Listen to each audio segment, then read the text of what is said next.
Africa will write its own history, and both north and south of the Sahara, it will be a history full of glory and dignity. These profound words of the Congolese leader Patrice Lumumba in the 1960s have haunted the continent for over 5 decades, and working towards its fulfillment is surely on the shoulders of each succeeding generation. The continent has very often been described as one full of potential, but the paradox has often been that the potential has hardly been harnessed for the benefit of Africa's peoples, and this should stop. One way of fulfilling that potential for the benefit of present and future generations is through what has become known as innovative volunteerism. During the week, a group of young people from around the world came together in Yaoundé to share experiences on how volunteerism can help reduce poverty and inequality around the world. Dr. Richard Munang, Africa climate change and policy expert at the United Nations Environment Programme, believes that Africa's future should be defined by bringing together the collective strengths of its peoples, skills, and talents. This means leveraging catalytic sectors like agriculture and clean energy, for which the continent holds a competitive edge. Speaking to CC's Kilian Ngala by phone from his Nairobi office, Dr. Munang starts by explaining the concept of innovative volunteerism. We are in 2017. That means we 17 years into the 21st century. And 2 years into the implementation of the Sustainable Development Goals, which were adopted in September 2015 by over 198 member states. And these Sustainable Development Goals intend to address problems that we've talked about over 60 years or so. And those problems today are still there, whether it's poverty, unemployment, food insecurity, and the list goes on and on. So when you look at these problems that we have today, the issue then becomes not absence of ideas, especially in the African continent, not absence of innovation, but something else is absent, and that is lack of incentives, lack of implementation, lack of institutions that can actually drive some of the declarations that we keep talking about, whether it's the Sustainable Development Goals or the African Union Agenda 2063. So putting that in perspective, innovative volunteerism is not just about volunteerism. It is targeting Africa's catalytic sector, and in these catalytic sectors are agriculture and clean energy, including solar, wind, geothermal, and hydro, which is in abundance in the African continent today. So targeting these areas by amalgamating them to actualize agricultural industrialization with aim to convert this comparative advantage that each and every African country, including Cameroon, have, then is an entry point where people could use their skills to be able to ensure that these catalytic sectors can be taken forward. Why are we not harnessing these as a continent or as a country to be able to address the challenges that are there? Therefore, innovative volunteerism have the aspect of bringing multi-sectoral collaboration with intent to drive towards a singular objective, which is, if I have a skill, for example, in academia, how can I use my research to help inform government policy on where it can targetedly invest to spur catalytic opportunities for job creation for the youth?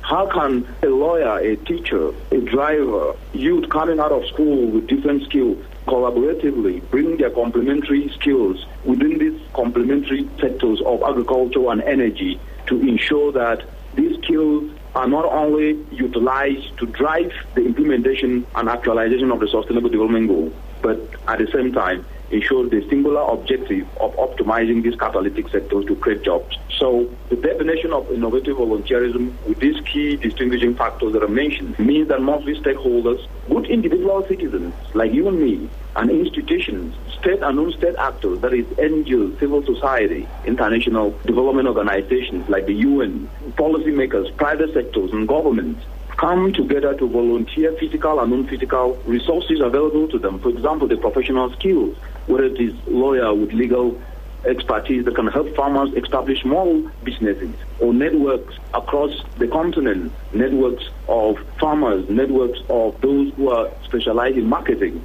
networks of financial institutions, or bringing together partnerships people volunteering their time, their talent, to building mutual partnerships in addressing their immediate business needs, for example, expanding market access, but all geared towards the bigger strategic objective.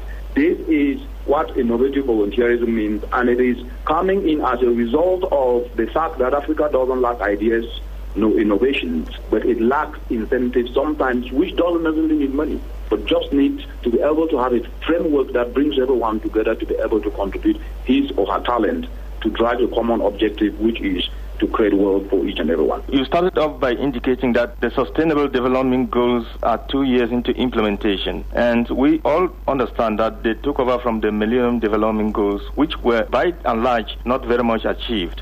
Would you say that the MDGs were not achieved fully because of the lack of volunteerism? If you look at the continent today, the aspect of volunteerism have not been pitched from the perspective of generating opportunities. It's been pitched from the perspective of doing it, but without necessarily getting something out of it. And I think that your question is quite very, very instrumental, because until Africans as citizens, Africa as a continent, start to realize that without actually recognizing each and everyone's skill and talent, without changing the narrative, without changing mindset, and having a very coordinated vision, even the Sustainable Development Goals will not be achieved. And therefore, the Millennium Development Goals, over the time that they were there, most of them were not achieved because volunteerism was not fronted as an opportunity that can galvanize everyone's skills and talents to drive the different aspects of the Millennium Development Goal, whether it was access to water, whether it was protecting the environment or addressing poverty and ensuring education for all is achieved. You just mentioned the idea of recognizing skills and people's competencies. How do you do that in a continent that is replete with tribalism, nepotism, corruption? What the continent lacks that have hindered so many people not to be able to give their talent or their skills to contribute to the broader development of both country and continent is the fact that they never have actually the incentives to do so. They never have the framework or institutions that can be able to tap into these skills. And what we are trying to do within this narrative of how Africa's development can be driven by the citizens to implement the Sustainable Development Goal is that there have been this framework which has been created called the Ecosystem-Based Adaptation for Food Security Assembly Framework, which is domesticated today in 40 African countries, with Cameroon being one of them. It is a framework that is open for everybody to be able to contribute through this framework skills that range from academia, skills from taxi drivers, skills from youth who are just coming out of school.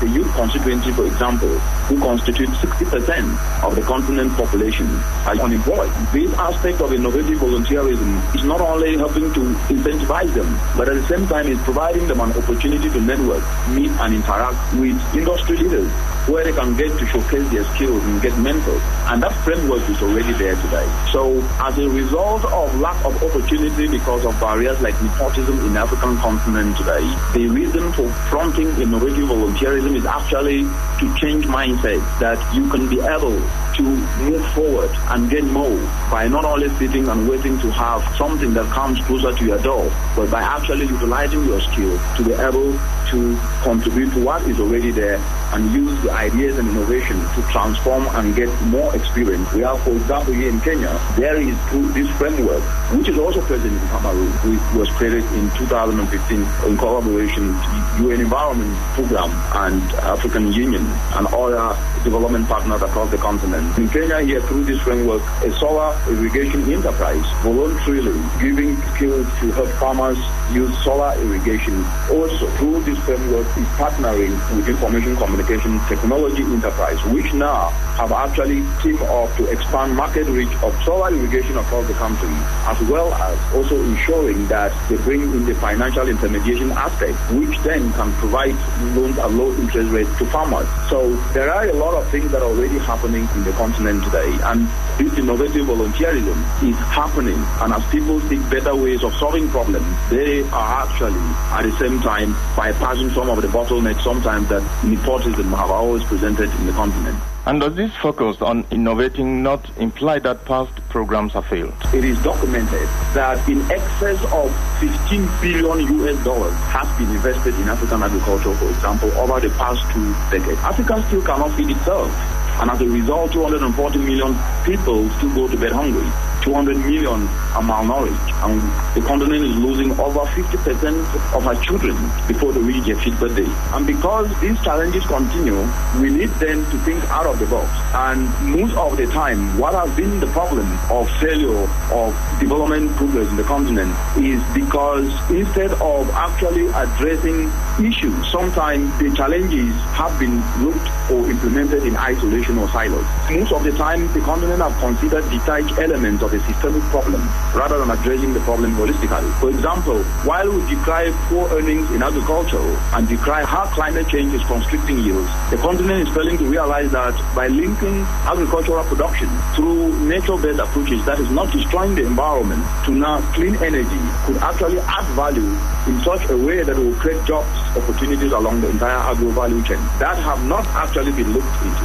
Sometimes agriculture is handled in a silo way, environment is discussed in a silo way, even energy, which is supposed to be the lifeline, is discussed as if it's a standalone. So the point here is that failing to recognize the collectivity or the holistic way of looking at things and harnessing skills have actually resulted in past programs not addressing the socio-economic challenges that are facing the continent today. And these have continued to be compounded. So this framework which has been created called EBAFOSA is bridging this gap by prioritizing policy and operational solutions to link clean energy to sustainable agricultural value addition. Hence, leverage on the benefit of not only helping address problems, but at the same time also galvanizing opportunities like skills and talent that is out there that sometimes is overlooked. And lastly, the continent has failed to prioritize country-driven processes to build sustainable solutions. And what we've always said, Africa's development will be led by Africans. The sustainable development goal will be led by Africans. And because most of the time these have not been prioritized in a structural mechanism that allows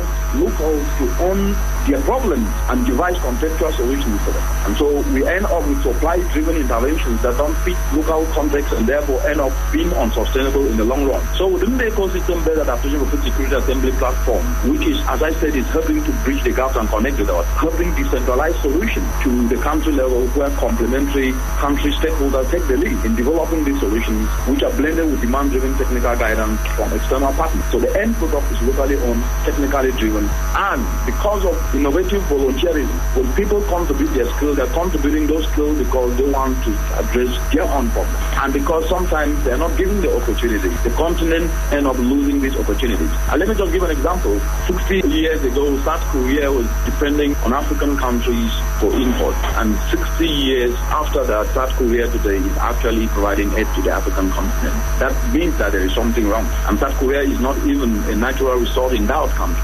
How did they reach there? They use innovative volunteerism by people contributing their skills to address challenges, by people contributing their skills to focus on catalytic sectors. And in the African continent, this should be done. When you talk about volunteerism, my understanding is that you're actually basically serving other people. But how do you expect that to work in Africa, a continent where a majority of the people still struggle with putting food on the table? Resources are not just money. Knowledge is power. Ideas. Everyone have an idea to do something. The youth, for example, who are coming out of school and having huge entrepreneurial skills, they are tech savvy. You go to Twitter today, you look at the amount of energy that is used in tweeting ideas that can be used to transform the continent. So because the skills already exist, the partnerships already exist, the networks already exist, how do they utilize those already existing skills that they have and leverage on one another relative strengths and build their experience so that they open doors for them? And that is actually what this concept of innovative volunteerism presents. And it's already working across the continent. In the Democratic Republic of Congo, a group of graduate youth have channeled their skills and networks and capital to optimize the cassava value chain. These young people process cassava into flour, package it, standardize it, and sell to bakers. And with this integration, this youth, through this framework that I mentioned that is bringing everyone together regardless of class, are able to generate up to $4,000 a week. That is translating to about $16,000 monthly and $196,000 annually. If that is not money, then I don't know what money means again. So the point is, there are already success stories across the continent by using this concept of innovative volunteerism through this framework, which is decentralized and established in 40 countries called Ecosystem-Based Adaptation for Food Security Assembly, with common intent to create wealth, but not at the expense of the environment, but by combining good agricultural practices and combining what is produced with clean energy like solar energy, renewable energy, tap from wind, solar with common intent to address food insecurity and create jobs for the youth. But however, the change of narrative as well as mindset change is an important ingredient that innovative volunteerism is trying to spur across the continent. Let's end where we started, Doctor. We know that yesterday's innovations are now in the dustbin of history. Is it because something is new that you can assume that it's working? Innovative does not only translate to new, but original. How do you distinguish between what is new and what is innovative? Innovation happens as people seek better ways of solving problems. Through innovative volunteerism, the continent is looking for better ways to solve the persistent problems of poverty, food insecurity, unemployment that have been spoken year in and year out. And as I indicated, the way to address the problem, doing the same thing over and over, will definitely not provide any way forward. And so innovation is happening as people seek better ways of solving the very persistent problems that have been solved using the same approaches. So through innovative volunteerism, EBAFOSA, which is the ecosystem-based adaptation of food security, is providing stakeholders with opportunities to interact, and in the process of interacting, they are complementing their relative strengths, their new opportunities, hence solutions are created.